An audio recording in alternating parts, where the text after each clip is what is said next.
This edition of the Ridley Report is brought to you by YouGetGold.com with the letter U. Speak fairly soon. Yeah, understandable. This is a text of a Ron Paul speech from March 12th, 2012. He delivered it just the way most people deliver speeches, flapping lips, but the transmission was garbled, so this is the text read by me and illustrated. Quote, economy squeezed as debt accelerates. Senator Jeff Sessions, ranking member of the Senate Budget Committee, has pointed out that our per capita government debt is already larger than Greece's.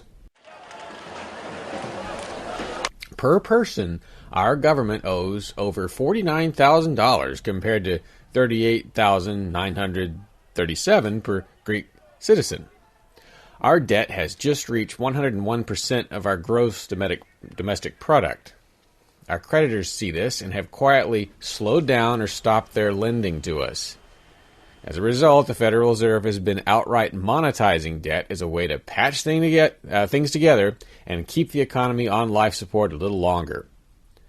There is rapidly shrinking demand for our debt, and confidence in the dollar is falling. This phenomenon is hidden only by the fact that confidence in all other fiat currencies is falling faster. None of this seems to really alarm the administration, obviously, as they have just released a budget that accelerates spending and borrowing. The reason the debt and deficits plague the economy, according to this administration, is that the American economy is not taxed enough. She smiled at me, and as I wondered why, she said, I'm looking for a cowboy. Therefore, hidden in the fine print of the budget is a provision that ramps up the corporate dividends tax rate from its current 15% to 39.6%. In addition, certain deductions and exemptions will be phased out.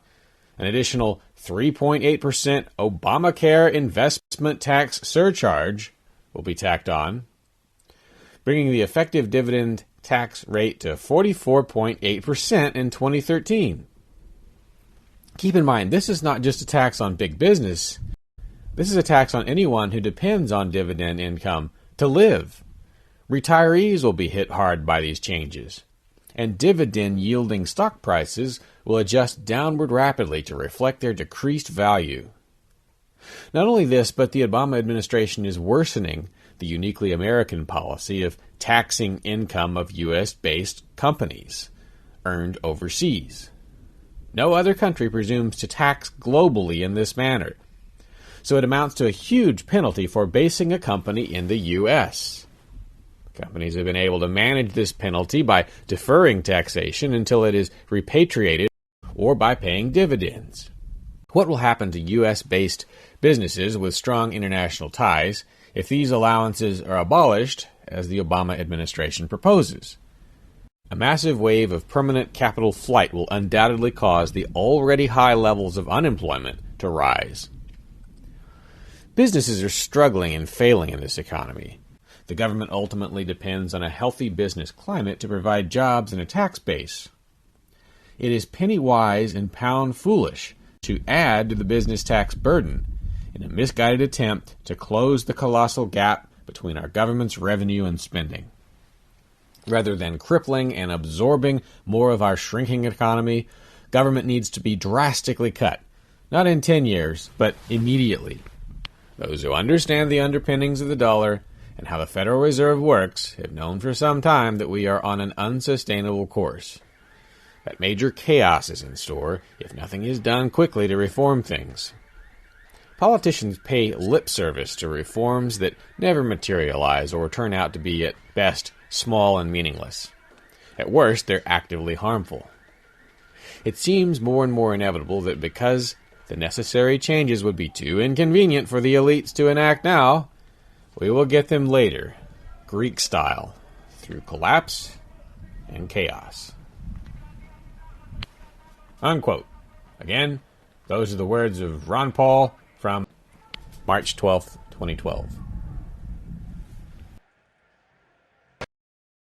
Would you like to convert copper into gold? Would you like to use inexpensive copper rounds, individually numbered with numismatic potential?